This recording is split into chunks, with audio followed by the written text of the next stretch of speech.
వేదికలో ముందున్నటువంటి తెలుగుదేశం పార్టీ కుటుంబ సభ్యులందరికీ కూడా నమస్కారాలు తెలియజేసుకుంటూ ఈరోజు తెలుగుదేశం పార్టీ స్థాపించి 43 వసంతాలు పూర్తి చేసుకొని 44వ వసంతంలో అడుగు పెడుతున్నటువంటి సందర్భంలో తెలుగుదేశం పార్టీ కేంద్ర కార్యాలయంలో ఏర్పాటు చేసుకున్నటువంటి ఈ ఆవిర్భావ దినోత్సవానికి ముఖ్య అతిథిగా విచ్చేసినటువంటి తెలుగుదేశం పార్టీ జాతీయ అధ్యక్షులు ఈ రాష్ట్ర ముఖ్యమంత్రి అయినటువంటి శ్రీ నారా చంద్రబాబు నాయుడు గారికి స్వాగతం పలుకుతూ అలాగే తెలుగుదేశం పార్టీ యువ నాయకులు తెలుగుదేశం పార్టీ జాతీయ ప్రధాన కార్యదర్శి విద్యాశాఖ మార్చినటువంటి లోకేష్ బాబుకి స్వాగతం పలుకుతూ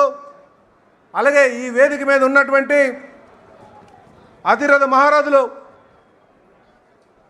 కేంద్ర కమిటీ సభ్యులకు పోలిట్ బ్యూరో సభ్యులకు ఎంపీస్కి ఎమ్మెల్యేస్కి ఎమ్మెల్సీస్కి చైర్మన్లకి మహిళా సోదరుమణులకు అందరికీ కూడా తెలుగుదేశం పార్టీ కుటుంబ సభ్యులందరికీ కూడా పేరు పేరున నా నమస్కారాలు తెలియజేసుకుంటూ ఈ సందర్భంగా మీ అందరికీ కూడా మరొక మారు తెలుగుదేశం పార్టీ ఆవిర్భావ దినోత్సవాన్ని మేమందరికీ కూడా శుభాకాంక్షలు తెలియజేస్తున్నాం. మీతో పాటు ఈ రాష్ట్రంలో ఉన్నటువంటి ప్రజానికానికి కూడా ఆవిర్భావ దినోత్సవం శుభాకాంక్షలు తెలియజేస్తున్నాం. సోదరులారా, ఒక్కసారి తెలుగుదేశం పార్టీ ఏ పరిస్థితిలో స్థాపించబడిందో ఒక్కసారి ఆలోచన చేసుకుంటే 1982 మార్చి 29న ఎమ్మెల్యే క్వార్టర్స్లో కీర్తిశేషులు నందమూరి తారక రామారావు గారు ఆ రోజు ఉన్నటువంటి రాజకీయ అనిశ్చితను దృష్టిలో పెట్టుకొని పేద రైతులను దృష్టిలో పెట్టుకొని కార్మికులను దృష్టిలో పెట్టుకొని ఆంధ్ర ప్రజల్ని దృష్టిలో పెట్టుకొని రాజకీయ చైతన్యం కల్పించాలి అన్ని వర్గాల వరకు అని చెప్పి ఈ పార్టీ స్థాపించడం జరిగింది. ఆ రోజు స్థాపించిన రోజు ప్రజలే దేవుళ్ళు సమాజమే దేవాలయం అనే నినాదంతో తెలుగు వారి యొక్క ఆత్మగౌరవాన్ని దృష్టిలో పెట్టుకొని ఈ పార్టీ స్థాపించబడింది. తెలుగుదేశం పార్టీ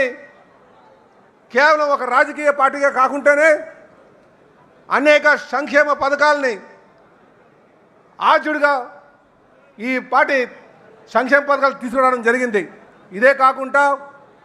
సామాజిక న్యాయాన్ని చూపిస్తూ అన్ని వర్గాల వారికి కూడా రాజకీయ చైతన్యం కల్పిస్తూ అటు అణగారిన వర్గాలకి ఇటు వెనుకబడినటువంటి వర్గాలకు వారందరికీ కూడా రాజకీయ అవకాశాలు కల్పించి ప్రాధాన్యత కల్పించి